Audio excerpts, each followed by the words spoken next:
पूजा नहीं होगा। नितिन के ज्ञान की बात, तो उससे ज्ञान जो है, ज्ञान जरूरी होता है। बिना ज्ञान के कोई भी चीज़ संभव नहीं है करना। इसको गीता में भगवान जब उपदेश देते हैं अर्जुन को, तो भगवान कहते हैं बिना जाने हुए योग से वो लाभ प्राप्त नहीं होता जो जान करके होता है। पहले किसी चीज़ को जान लो, उसके बाद उस चीज़ को करो। जानने का नाम ज्ञान है। ज्ञान कहीं से मिलता नहीं है। ज्ञान बाजार में नहीं मिलता। ज्ञान जो है कॉलेज, स्कूल और पढ़ाई में नहीं मिलता। शिक्षा मिलती है, बुद्धि का विकास होता है, लेकिन ज्ञान अपने जीवन से मिलता है, क्योंकि ज्ञान हमारे अंदर है। ज्ञान को प्रकट करने वाले सद्गुरु होते हैं, और उनमें भी सबसे मुख्य रूप से ज्ञान प्रकट करने वाला दुख होता है। बिना दुख के आज तक किसी को ज्ञान नहीं हुआ। जब दुख आता है जीवन में, पीड़ा आती है, ठोकर लगती है, तब आदमी आता है। पंजा हाँ, गुरु बिना ज्ञान नहीं है, ये बात निश्चित है। लेकिन गुरु की बात हम तभी मानते हैं जब सिर पे पड़ जाती है, उससे पहले नहीं मानते। माँ बाप की भी बात हम तभी मानते हैं जब मार खा लेते हैं, पहले नहीं मानते। बड़े बुजुर्गों की बात हम तभी मानते हैं जब ठोकर खा लेते हैं कि हाँ ये बात कही तो थी, हमने मानी ना है। ये होता है ना। इसलिए दुख जो पाठ पढ़ाता है वो न तो माँ बाप पढ़ा पाते, न टीचर, न गुरु पढ़ा पाता। हमारे गुरुदेव कहते थे कि सबसे बड़ा दुनिया में गुरु है तो वो दुख है। दुख से बड़ा दुनिया में कोई गुरु नहीं है। यानी ये कहो भी गुरु ही, ज्ञान भी गुरु। ज्ञान का स्वरूप क्या? अभी मैंने वंदना करी थी, गुरु कौन है? अभी जो वंदना करे गुरु कौन है? गुरु कहते हैं अखंड मन। गुरु जो है ब्रह्मानंदम परम सुखदम केवलम ज्ञान मूर्ति। गुरु का स्वरूप बताया, गुरु है परमानंद और ज्ञान स्वरूप है। जो आनंद रूप है, ज्ञान रूप है, सच्चिदानंद है, जो चेतन रूप है, वो गुरु है। गुरु किसी जड़ वस्तु का नाम नहीं है। जो हमारे अंदर चेतना है, जो हमारे अंदर ज्ञान है, वही गुरु है। वही गुरु बाहर प्रकट होकर के शिक्षा देते हैं। लेकिन वही गुरु रूप बदल लेते हैं कब? जब आदमी सीधे सीधे नहीं मानता। आपने देखा ना, आपका बच्चा अगर सीधी सीधी बात आपकी प्रेम से नहीं माने, आप प्रेम से एक बार कहो, दो बार कहो, तीन बार कहो, वो नहीं माने, फिर क्या करती हो? फिर आंखें दिखाओगी। आंखें दिखाने से भी नहीं मानेगे तो फिर कान के नीचे कस के आएगा तो हाल समझ में आ जाती है। ऐसा तो कहते हैं अभी तक समझ में नहीं आई ना, अब समझ में आ जाएगी। माँ तो वही है ना। माँ को क्या बच्चे से दुश्मनी थी? क्यों मारा माँ ने? मारने का काम तो दुश्मन करता है, मारने का काम तो दुष्ट करता है। माँ ने क्यों मारा? माँ को क्या आवश्यकता थी मारने की? माँ ने उसको लाड प्यार सब कुछ दिया। जब लाड से काम नहीं हुआ, प्यार से काम नहीं हुआ, तब वो काम मार से हुआ। और बिना मार के किसी के जीवन संभला है? ऐसा कोई है जो जिसने मारना खाई हो? भगवान राम और कृष्ण तो बचे ना है दुनिया में, और किसी की औकात? वो तो मैया से पिट जाते हैं। भगवान कृष्ण मैया से पिट जाते हैं, लकड़ी लाठी लेके पीछे दौड़ती हैं, रुक जा तो मैं बता। कहते हैं कानों में हाले, मैया अभी हम छोड़ दो, माँ ना माखन खाया। मैंने ना माखन खाया, ना मैंने चोरी की है, झूठो नाम लगाती है मेरा। कैसे हाथ जोड़ते, भक्ति मांगते, लेकिन बच जाते, फिर भी पिट जाते हैं। माँ से कोई बचा नहीं, मार से और माँ से। मार जरूरी है, मार जरूरी है जब तक कष्ट नहीं हो। मार का मतलब ये नहीं होता कि कोई डंडा ही मारे। मार का मतलब ये नहीं है कोई जाफरी मारे। मार का मतलब दुख है। जब व्यक्ति के जीवन में दुख आता है तो दुख ने जो शिक्षा, जो पाठ दुख पढ़ाता है, वो कोई नहीं पढ़ा के जाता। जब आपका जीवन सुखी होता है तब मित्र हजारों होते हैं, आपके दोस्त हजारों होते हैं, रिश्तेदार हजारों होते हैं, सहयोग वाले हजारों होते हैं। तुम चिंता नहीं करो, हम तुम्हारे साथ खड़े हैं। सब ऐसे करते हैं। हमको भी लगता है कि हमारे साथ में हमारे बहुत लोग हैं, लेकिन जिस घड़ी दुख आता है उस टाइम मालूम पड़ता है कि कितने देखने वाले आए, कितने लोगों ने संभाला, कितने पैसे लेकर के आए। जिसके पास पैसा जब मालूम पड़ जाए कि आप कंगाल हो गए, आपका दिवालिया निकल गया, और किसी घर पे आप जाओ तो पहले से समझ लेगा ये मांगने के लिए आया, वो पहले से रोना शुरू कर देगा। हमारे हाल तो बहुत ख़राब है हमारे घर, हमको घाटा लग गया आपकी बार, तुम सुनाओगे दुख, उससे पहले वो दुख सुना देगा। क्यों? कि उसको मालूम है भी देना ना पड़े, तो कैसे देगा ये, वापस तो लौटाना नहीं। सुदामा जी की गरीबी में किसी ने भिक्षा देनी बंद कर दी, उधारी देनी बंद कर दी, उधार ले भी जाएगा तो कहाँ से देगा। इसलिए जो समझदार व्यापारी जो होते हैं, समझदार व्यापारी को करोड़ों रुपए का घाटा लग जाए बताएगा नहीं, कभी शेयर नहीं करेगा भी मेरे को घाटा लगा है, छुपा के रखेगा और उसका व्यापार चलता रहेगा। अगर एक रात में ही पता लग गया कि व्यापारी को करोड़ रुपए घाटा लग गया, दूसरे दिन व्यापारी को सब व्यापार बंद हो जाएंगे, कोई सौदा नहीं करेगा, तुरंत रुक जाएंगे। इसलिए व्यापारी कभी बताता नहीं है। जो समझदार होगा और किसी का मालूम पड़ गया तो बहुत बड़ा नुकसान है। घाटा सभी व्यापारियों को लगता है, लेकिन खोलते नहीं है, बात को खोल के कभी नहीं रखते। घाटा लगा है उसको छुपा लेते हैं। जो छुपाने से लोगों को मालूम पड़ता है कि हाँ है तो अमीर, कोई बात नहीं, आज लेने आए कल लौटा जाएगा। जब मालूम पड़े कि लौटाने वाला है ही नहीं, फिर नहीं देगा। तो दुख जीवन में शिक्षा जो है, ज्ञान जो है वो दुख से आता है, पीड़ा से आता है। पंजाब का एक कलाकार है, वो कहता है कौन कहता बादाम और काजू खाने से अकल आती है। ये कौन कहता है बादाम काजू खाने से बुद्धि आती है, दिमाग आता है। जमाने की जो ठोकर है, जमाने की जो हालत है वो बुद्धि देती है। जब संसार की जो ठोकर है ना, वो अकल सिखा देती है आदमी को। यहाँ पर कौन अपना है कौन पराया है, इतने ही शास्त्र कहें, इतने ही शास्त्र कहें, कितने संत कहें, कितने गुरु कहें कि दुनिया में तुम्हारा कोई नहीं है। ये बात यहाँ तो तक जाती है, यहाँ तक भी आ जाती है, पर इससे नीचे नहीं जाती कि दुनिया में हमारा कोई नहीं है।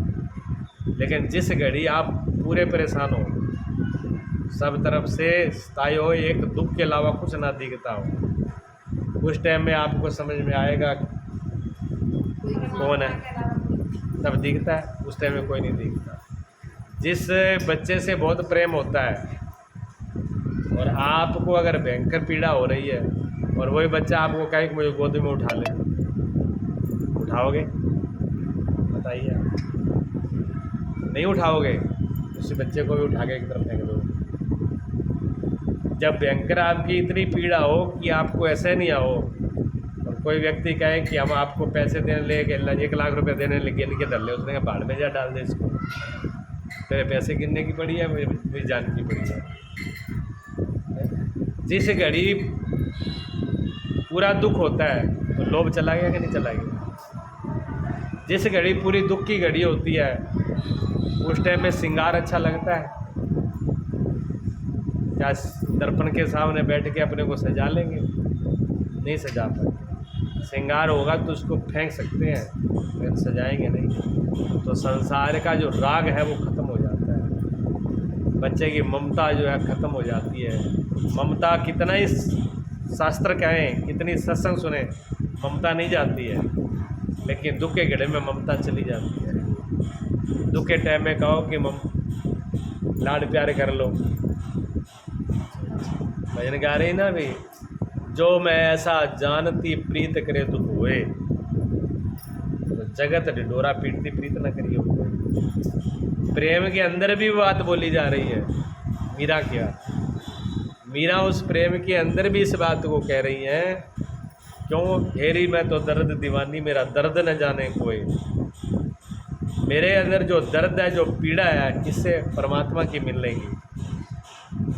हमने ये सोचा था कि परमात्मा मिलने में बड़ा आनंद होता है, बड़ा प्रेम आता है, बड़ा रस आता है।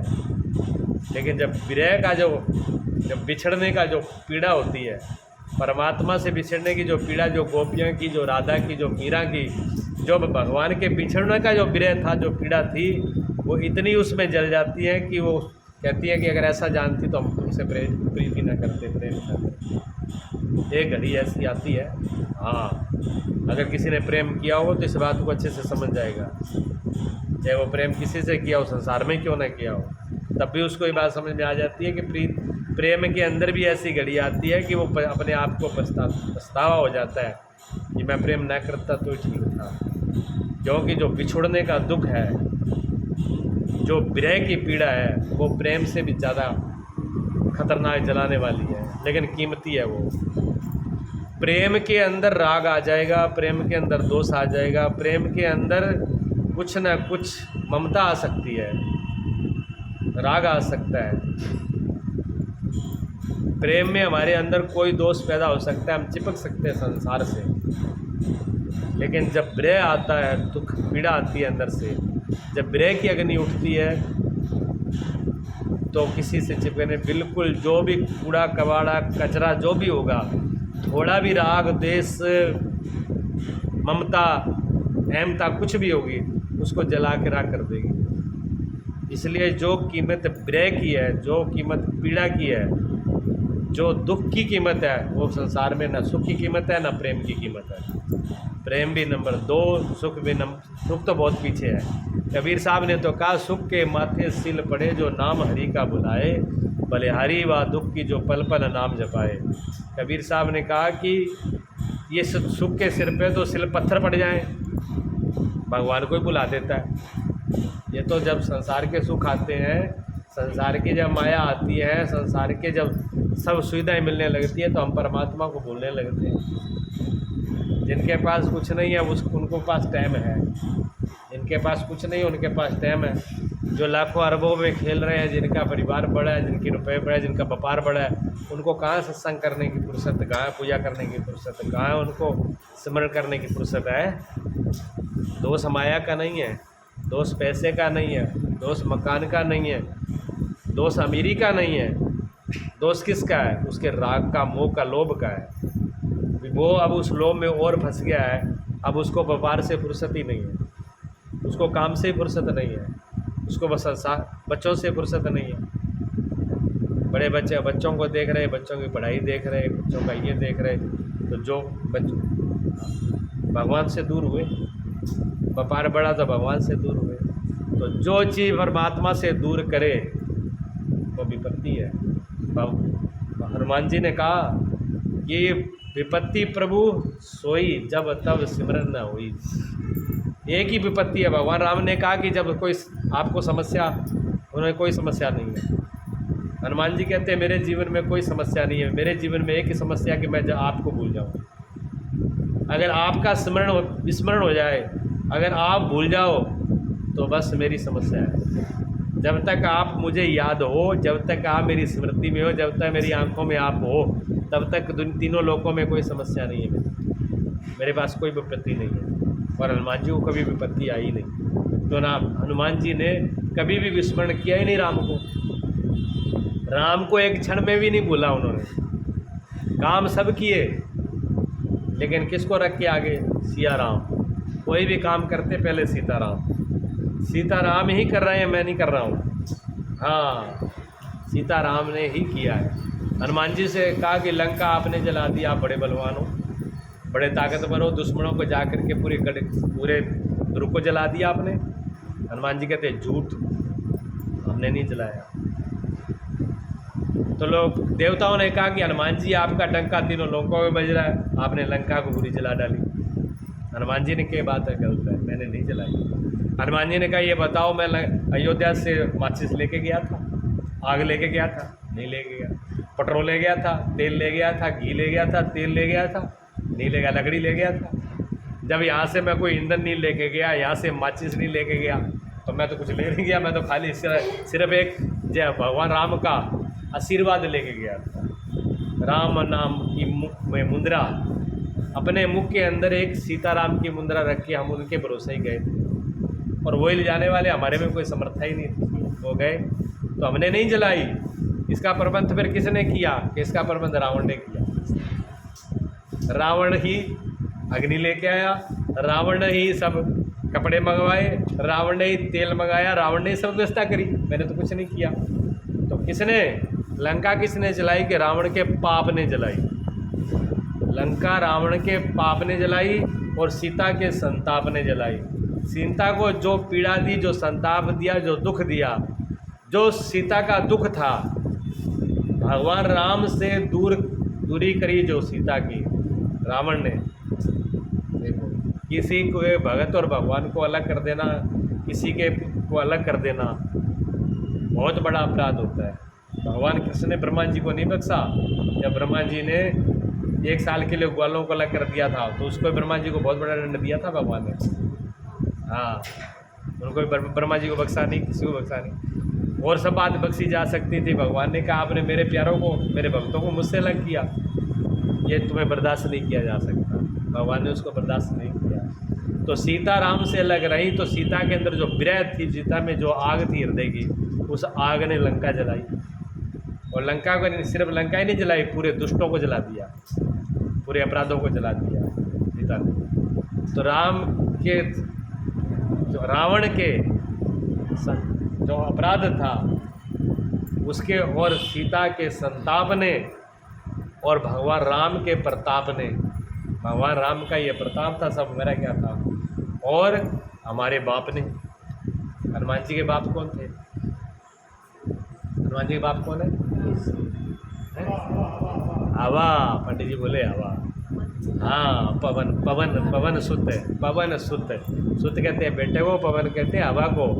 जब रावण ने आग लगा दी हनुमान जी की पूंछ में, तो फिर 52 प्रकार की वायु चली थी। हवा इतनी तेज से चली, देखो अगर अग्नि कम हो, अगर कम हो तो हवा चलेगी तो अग्नि बुझ जाएगी, और अगर हवा नहीं हो तो आप अग्नि जला के दिखा दो, दीपक लगा के उसको बिल्कुल बंद कर दो शीशे में, दीपक बुझ जाएगा।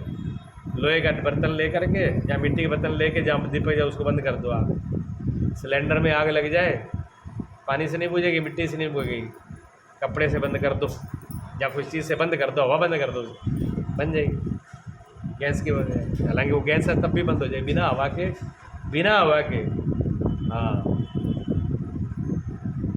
वो कहते हैं ना कि आग तो अपनों ने लगाई, गैरों ने सिर्फ हवा ही दी। गैर तो फिर हवा देते हैं, आग अपने वाले ही लगाते हैं, दूसरे फिर हवा देते हैं। शाबाश शाबाश, खड़े पीछे लगाओ।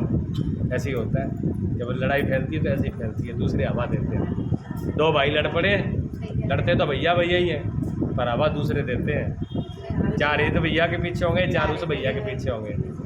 जब तक उसको बर्बाद नहीं कर देंगे तो हवा चली।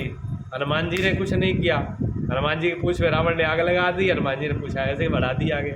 हवा ऐसी चली कि पूरी लंका साफ। जितनी ज़्यादा हवा चले फिर हवा के अंदर अग्नि बुझाना मुश्किल है। अगर ईंधन रखा हो और अग्नि लग जाए और हवा चल जाए, आंधी आ जाए, आप बुझा नहीं पाओगे। फिर ब्रिगेड बुला लो चाहे कुछ भी बुला लो, वो तो जल के ही बुझेगी, उसमें बुझेगी नहीं। तो हनुमान जी ने कहा कि मेरे ऊपर तो आरोप लगाया जा रहा है, मैंने कुछ नहीं किया, सब कुछ राम के प्रताप ने किया, हमारे बाप ने किया, सीता के संताप ने किया, दुष्ट के। तो ये दोष, हनुमान जी ने अपने ऊपर कुछ नहीं लिया। जो कार्य करते राम कार्य के करते, हम बिल्कुल उल्टे हैं हनुमान जी से। हनुमान जी से बिल्कुल उल्ट दिशा हमारी है। हम कुछ भी काम कर लें भगवान की कृपा से ही होता है, जबकि हमारे करने से नहीं होता है, सच्चाई है। हमारे करने से हमारे अंदर खून नहीं चलता। अगर अटैक पड़ गया तो ना डॉक्टर बचा पाएगा, ना बचा पाएंगे, ना खुद को रोक पाएंगे। खून चालू नहीं कर रहा है, कितने पंप लो, बाहर चले जाओ पंप वाले के पास है, इनके साइकिल वाले कैलाश के पास ले, पंप मार दिए, नहीं हवा दे दिए। कैलाश ट्यूब में ही हवा भर सकते तो आदमी ना मरी जाएगी, है फेल हो जाएगी। कितने पंप दो, अगर हवा निकल गई, अगर सांस निकल गया हमारा, अगर सांस निकल गया तो कौन सा पंप डालेगा बताओ? दुनिया का कोई पंप है जो उसमें डाल दे? अच्छा, गहरी नींद में सो जाते हैं, बेहोश होकर सोते हैं। चाहे चूहा मुंह में आके निकल जाए, इसको तो चूहा खा जाए तो मारना पड़ता है। हाथ खा गया, उंगली खा, सुबह कहते खा गया चूहा। मीठा खा के सोती है ना, मीठा खा के सो रही, पूरे वो लगी थी मलाई, तो चूहा ने खा लिया। रात को मालूम नहीं पड़ता,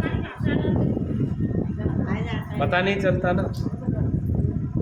रात को अगर जब चूहा खा जाए पता नहीं चलता तो श्वास कैसे पता चलेगी? श्वास का पता नहीं चलता, लेकिन श्वास कोई दूसरा चला रहा है, फिर भी कितना अहंकार है, मैं श्वास ले रहा हूँ। कितना बड़ा अहंकार है, मैं श्वास ले रहा हूँ। जब श्वास आप नहीं ले रहे, खून आपके चलाने से नहीं चल रहा, बाल सफ़ेद हो गए, कितनी मेहंदी लगाओ, कितनी फोटो रहेंगे तो सफ़ेद है। आदमी धोखे में आ जाता है, भगवान थोड़ी आ जाएगा, यमराज थोड़ी आ जाएगा धोखे में। ना काल धोखे में आएगा ना यमराज धोखे है, वो तो मालूम पड़ेगा बुढ़िया हो गई, ले चलो। आदमी ने एक धोखे में आ जाता है कि हाँ अभी तो हमारी पत्नी ठीक ठाक है। लेकिन धोखा कहाँ से देंगे? अपने को देंगे किसी को? तो ये सजा हम क्या कर रहे हैं? नहीं रोक पाते, आंखों की रोशनी नहीं रोक पाएंगे, इंद्रियां नहीं रोक पाएंगे। भजन कर मस्त जवानी में, बुढ़ापा किसने देखा है? भजन तो मस्त जवानी में होता है, यानी जब शरीर में शक्ति हो, ताकत हो, तभी परमात्मा से प्रीत कर लो। जब प्रीत करने का समय परमात्मा से हो, तब हम प्रीत करते हैं संसार से। जब संसार के किसी काम के नहीं रहे, तब हम भगवान से प्रीत करते हैं। तब भगवान भी क्या करें? अब भगवान कहता है तुम्हारा अब मैं क्या करूं बताओ? तुम्हें संग लेके चलो, तुम चल ना पाओगे।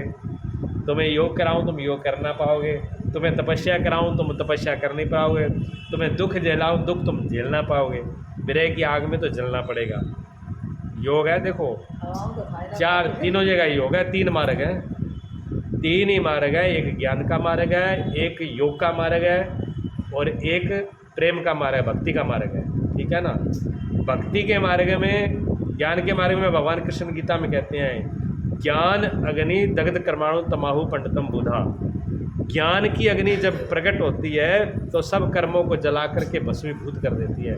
ज्ञान की अग्नि के बगैर कर्मों का जो जन्म जन्मांतरों का कचरा पड़ा वो जलेगा नहीं, कोई कर्मकांड काम नहीं आएगा। जो हम पूजा पाठ कर रहे हैं ना, ये चढ़ा दिया, वो चढ़ा दिया, बिलपत्री, ये वो, छोटा यहाँ दीपक वहाँ दीपक, नहीं, कोई चीज़ काम नहीं आएगी। जब तक कर्मों का नाश करने वो भयंकर आग पैदा नहीं होगी, तब तक ये चीज़ें काम नहीं आएंगी। इसलिए कोई भी भक्त ज़्यादा कर्मकांड में नहीं उलझा। मीरा ने कितने व्रत पूजा पाठ करी, गोपियों ने कितना काम पूजा पाठ। कोई गोपियों का प्रसंग आता है भागवत में कि यहाँ दीपक जलाए, उन्होंने यह किया, वहाँ किया, वो किया, कुछ किया। एक प्रीत परमात्मा से थी और उस प्रीत ने सब बुला दिया।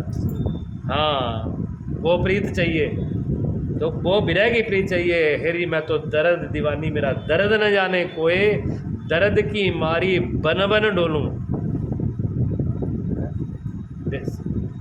वैद मिलाना कोई। मीरा की पीर तब मिटे जब वैद सांवरिया हो। जब तक स्वयं सांवरा नहीं आ जाता, स्वयं परमात्मा नहीं आ जाता, तब तक ये हृदय की पीड़ा जाएगी नहीं। ऐसी वह उस आग के अंदर, जहाँ तो प्रेम की इतनी बड़ी आग हो कि सब कुछ जल जाए, उसमें बचे नहीं, कुछ नहीं, राख हो जाए, तो सिर्फ उसमें लगेगा कि मेरा तन जल रहा है, तन गर्म हो जाएगा, शरीर गर्म हो जाएगा, आंखें बदल जाएंगी, शरीर के अंदर इतनी गर्मी में मालूम पड़ेगा बुखार हो गया, लेकिन बुखार नहीं होगा। हाँ, विरह का जब चढ़ता है तो ऐसा होता है। गुरु समझ जाते हैं, गुरुओं को सब पता है, इसलिए गुरु की ज़रूरत होती है। उस टाइम में गुरु पास में न हो तो साधक भटक जाता है, उलझ जाता है। घर वाले कहेंगे इस पर कोई भूत आ गया, प्रेत आ गया, इसमें कुछ हो गया, इसका दिमाग ख़राब हो गया। हम गए कन्नौज में अम्मा थी इतनी उम्र की, इनसे नहीं कम होंगी, राम के बड़े घरों में थे, ठाकुर परिवार से थे, उनके 30-40 साल से मतलब प्रधानी की उनकी गांव में थी, उनकी जलेसर गांव पड़ता है कन्नौज के पास में, तो जलेसर गांव के जो प्रधान रहे 40 साल से वही हैं, अभी तक वही हैं। तो उनकी माता जी जो है कोई पीछे की भक्ति थी, भक्ति जागृत हो गई, तो वहाँ उनको बताने वाला कोई नहीं। अच्छा, मिले 2-4 संत मिले उनको, और संत मिले, लेकिन देखो बात बताने वाला नहीं था, बड़ी दिक्कत हो रही थी। हम बैठे हुए थे, चिन्मयानंद जी जो लंबे वाले महाराज जी आते हैं उनके यहाँ पर, उनसे कोई 2 किलोमीटर गाँव है, जमुना जी के ऊपर ही आश्रम है, बड़ा आश्रम है, कम से कम 50 संत बैठे हुए थे। काफ़ी टाइम की बात हो गई है।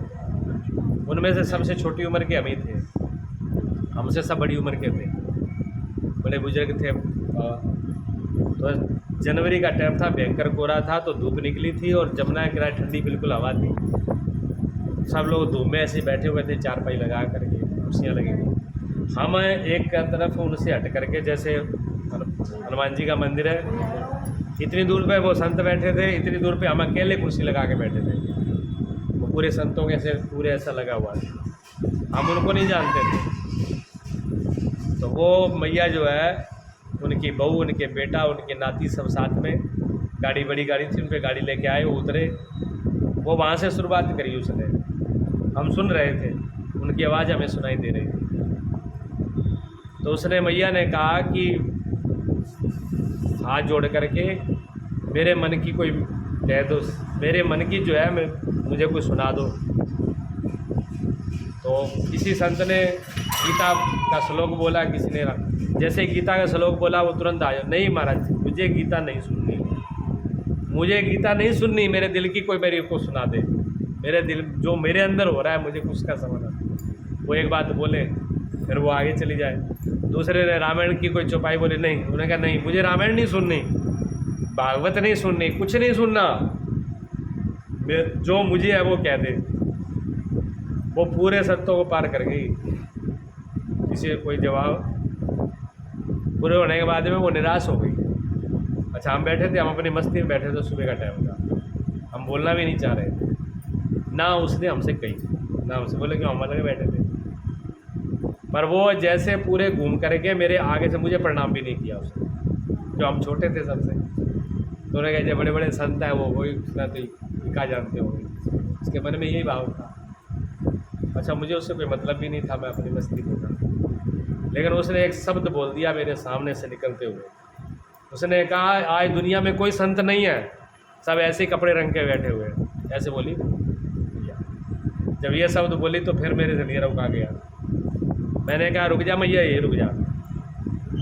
खड़ी हो गई। मैंने कहा, ये बता जो तेरे अभी मन में है वो बताऊं, या आगे तेरे साथ होना है वो पूछ, बताऊं, दोनों में से कौन सा पूछना है बता। अब उसको उत्तर नहीं आया, वो खड़ी हो गई, आगे से जवाब नहीं आया उसको। मैं 2 मिनट उसका इंतज़ार किया, वो बोल ना पाई। तो मैंने कहा, तुम्हारी गति इस टाइम में ये है और आगे ये होने वाला है तेरे साथ। वो जैसे खड़ी थी वैसी लंबी गिर गई, लंबी गिर के उसने रोने लगी। वो पहले उसने क्षमा मांगा कि मैं क्षमा मांगती हूँ, मैंने आपको पहचाना नहीं, मेरी गलती है, पर मेरे को आज तक किसी ने समाधान दिया नहीं। जो घटना उसके जीवन में घटती वो किताब में लिखती। अनपढ़ थी, एक अक्षर ना पढ़ी, कभी गई नहीं स्कूल में, लेकिन जो घटना होती उसकी पेंशन अपने आप चलती, नीरे उसके भजन, नीरे उसके गीत, और पुस्तक पढ़ लेती, और कभी स्कूल में ना गई। वो कहती मुझे पता ही नहीं, अपने आप होता है, कि अपने आप लिखा जाता है, मुझे पता नहीं होता। भजन अपने आप लिखा जाता है, मुझे पता ही नहीं होता। हज़ारों भजन लिख रखे थे उसने, डायरियाँ मेरे को दिखाई उसने। उसमें उसने ये लिखा था कि मुझे आज तक कोई संत मिला ही नहीं, अपने डायरी में लिख दिया। हाँ, मेरे को दिखाया उसने। फिर उसने उसको, उस लाइन को काटा मेरे सामने। मैंने कहा, ये तुम्हें संत नहीं मिला, इस बात को काट दे। काट दिया उसको। काटने के बाद में फिर उसने कहा कि आप हमारे घर पे चले। हम घर पे गए तो उनके परिवार ने उनके साथ क्या किया कि समझे थे नहीं उसकी गति को, उसको हॉस्पिटल में भर्ती कर दिया। ये पागल है, इसे भूत है, इसे किसी पंडे को ले आओ, पुजारी को ले आओ, ये कराओ वो कराओ। वो सबको कहती मुझे कुछ मत कराओ, मेरे पे कुछ नहीं है, लेकिन किसी ने नहीं सुनी। इसके दिमाग में अंतर आ गया। सब लोगों को जाके मैंने कहा, मैं कोई दिमाग में अंतर नहीं आया, इसकी पीछे के जन्म की भक्ति है, इसके साथों चक्कर खुल गए, कुंडली जागृत हो चुकी है। अब तुम इसकी पीड़ा को समझ ना पाते, वो कहाँ पहुँची। भगवान से बातें करती वो, जैसे मीरा के साथ भगवान बात करते थे। भगवान कृष्ण मीरा के सामने उनको जवाब देते, बैठ कर भोजन करते, माखन खाते, बात करते, बिल्कुल उसकी वो ऐसे उसके साथ होता। उसने मुझे सब कुछ बताया कि बिल्कुल भगवान आते हैं, मेरे हाथ से माखन खाते हैं, मुझे सब कुछ बताया, मेरे साथ खेलते हैं। कपड़े, लड्डू गोपाल के कपड़े अगर मैंने दूसरे को पहना दिए तो पूरी रात मुझे सोने नहीं देंगे। अच्छा, मेरे कपड़े उनको दिए कैसे तुमने, पूरी रात मुझे परेशान कर देंगे। उसकी इतना भाव उसका कह रहा। अब उसके सामने कर्मकांड क्या करेगा बता। भक्ति ऐसी भाव है। यहाँ गुरु की ज़रूरत होती है, गुरु की ज़रूरत इस जगह होती है। अगर इस टाइम में गुरु न हो, जब भयंकर बिरा हो, भयंकर पीड़ा हो, सारे रास्ते बंद हो जाएं, अगर उस टाइम में गुरु नहीं मिला तो निश्चित रूप से पतन हो जाए, निश्चित रूप से भटक जाता है, बहुत बुरी हालत हो जाती है, आगे का रास्ता दिखाई नहीं देता है। नहीं, दोष नहीं होता है उसका, उसको भगवान से प्रार्थना करनी चाहिए कि मुझे आप रास्ता दिखाओ। स्वयं परमात्मा ही क्यों ना गुरु बन के आए, और भगवान में गुरु में अंतर होता भी नहीं है, स्वयं परमात्मा ही गुरु बन करके आता है। मीरा को जब ऐसा होता था तो भगवान ने स्वयं बोला था कि बिना मेरे से दर्शन भी हो रहे हैं, सब कुछ हो जाएगा, लेकिन तुझे ज्ञान प्राप्त नहीं होगा बिना गुरु के, इसलिए गुरु को करो। तो उन्होंने कहा मैं जानती नहीं हूँ, मुझे पता ही नहीं है गुरु कौन है, कहाँ जाऊँ मैं। तो उन्होंने कहा कि तुम प्रार्थना करो, गुरु तुम्हें मिलेंगे। तो ये समझो, कहाँ तो मेवाड़ है और कहाँ काशी है। काशी और मेवाड़ में कितने किलोमीटर का अंतर है पता है आपको? 1500 किलोमीटर के लगभग, 1500 नहीं तो 1300 मान के चलो आप। कहाँ तो काशी और कहाँ मेवाड़, पूर्व और पश्चिम का दोनों तरफ अंतर है, कहाँ सूर्य निकलता है, कहाँ छिपता है, इतना अंतर है। मीरा वहाँ थी और रविदास जी काशी में थे, ठीक है, और वहाँ से यहाँ पहुँच गए सीधे मीरा के पास। रविदास जी वहाँ पहुँच गए, घर पे जाके अलग जला इसको। और मीरा ने कहा, जो मीरा रोती रही, मीरा ने खाया नहीं, पिया नहीं, सोई नहीं, पूरी रात मीरा रोती रही, 24 घंटे लगातार एक ही रट लगा के रखी, मुझे गुरु ही चाहिए, बिना गुरु के मुझे। रविदास गेट पे जाकर भगवान, तब रविदास ने दीक्षा दी, ज्ञान का ज्ञान दिया मीराबाई को। ऐसे घटना है जीवन में, भगवान सबका हल करते हैं, सब करते हैं। तो बिना ज्ञान के कुछ होता नहीं है, बात निश्चित है। ज्ञान बहुत ज़रूरी है, लेकिन ज्ञान है कहाँ? ज्ञान हमारे जीवन में। मैं जो बात कहना चाह रहा था, ज्ञान हमारे जीवन में है, यानी हमारे अंदर है। हमको हर चीज़ का ज्ञान कराता है, क्या अच्छा है क्या बुरा है, क्या ये ज्ञान हमको नहीं है? सही से बताऊँगा, हम किसी का बुरा करने के लिए जाते हैं तो क्या ये ज्ञान हमें नहीं है? होता है ना। लेकिन हम अपने ज्ञान को दबा के किसकी सुनते हैं? मन की। मन को जब गुरु बना लेते हैं उसको कहते हैं मनमुखी, और जो विवेक को गुरु बना लेते हैं, विवेक ही गुरु है। विवेक है ना, ज्ञान ही गुरु है। इसलिए जिसने दीक्षा ली है वो ज्ञान, गुरु के दो रूप हैं, एक निराकार और एक साकार। साकार रूप तो जो बैठ के सामने उपदेश देते हैं, ये साकार रूप है। भगवान शिव के दो रूप है, एक निराकार एक साकार है। साकार रूप में शंकर है, जो हाथ में त्रिशूल और डमरू लिए हुए है, नंदी पे सवारी है। जो शिवलिंग है, ज्योति है, वो निराकार रूप है। हम लोग शंकर भगवान की उतनी पूजा नहीं करते जितनी शिवलिंग की करते हैं। माता पार्वती भी शिवलिंग की पूजा करती है, सारे देवी देवता शिवलिंग की पूजा करते हैं, जितने राक्षस है वो शिवलिंग की पूजा करते हैं, जितने देते हैं वो कहते हैं भूत प्रेत बदमाश, कोई भी बचा नहीं है दुनिया के अंदर जो शिवलिंग की पूजा ना करे, भगवान की पूजा ना करे। इसे देवों के देव महादेव है। सबको, किसी के साथ उनका भेदभाव नहीं है, कोई जाति नहीं है भगवान के यहाँ पर। कोई भी पहुँच जाओ, सब उनके लिए, जो उनका हो गया वो उन्हीं का है, जो उनका भज लिया, जिसने उसको चा लिया वो उसका हो गया, भगवान शिव। इसलिए सिर्फ देवताओं में भेदभाव है, देवता भेद कर लेते हैं, देवता जो है राक्षसों से भेद करते हैं, भूत प्रेतों से भेद करते हैं, अच्छाई बुराई से भेद करते हैं। लेकिन भोलेनाथ हैं, भोलेनाथ किसी से भेद नहीं करते, इसीलिए तो महादेव है, सबसे बड़े हैं। उन्होंने किसी को ठुकराया नहीं, जो आया आ जा भैया। जिसने पूजा, चोर ने पूजा करी तू भी आ जा, साहूकार ने करी तुम भी आ जाओ, जो आना हुआ आ जाओ, मना किसी को है ही ना है। वो किसी को पूछता ही नहीं तुम किसके हो। तुम जनेऊधारी हो, तुमने से जनेऊ संस्कार कराया है तो आ जाओ, तुमने नहीं कराया जनेऊ संस्कार, कोई बात नहीं, कोई ज़रूरत ना है। तो जो जैसा ही पहुंच जाए, भगवान भोलेनाथ एक ऐसे हैं, इसलिए ईश्वर की पदवी सबसे बड़े है। भोलेनाथ का पद इसीलिए बड़ा है कि वो सबको अपना लेते हैं। जो सबको अपना ले वो बड़ा ही होता है। जो भेदभाव करता है, परिवार में भी जो भेदभाव करता है वो छोटा हो जाता है। परिवार में भी जो भेदभाव नहीं करता, सबको समान दृष्टि से सबका पालन पोषण करता है, वो बड़ा होता है। मुखिया मुख सो चाहिए, खान पान को एक है? क्या मुखिया मैंने घर का जो बड़ा होता है वो मुख के समान होना चाहिए। खाता तो मुख है पर देता तो पूरे शरीर के अंगों को है, पेट को, छाती को, एक एक कोशिका को, दिल को, दिमाग को, सबको बांट के दे देता है। मुख अपने मुख में कुछ नहीं रखता। आप मुख में कुछ भी डाल दो वो रखता है? कुछ नहीं रखता, सब बांट देता है, ले जाओ।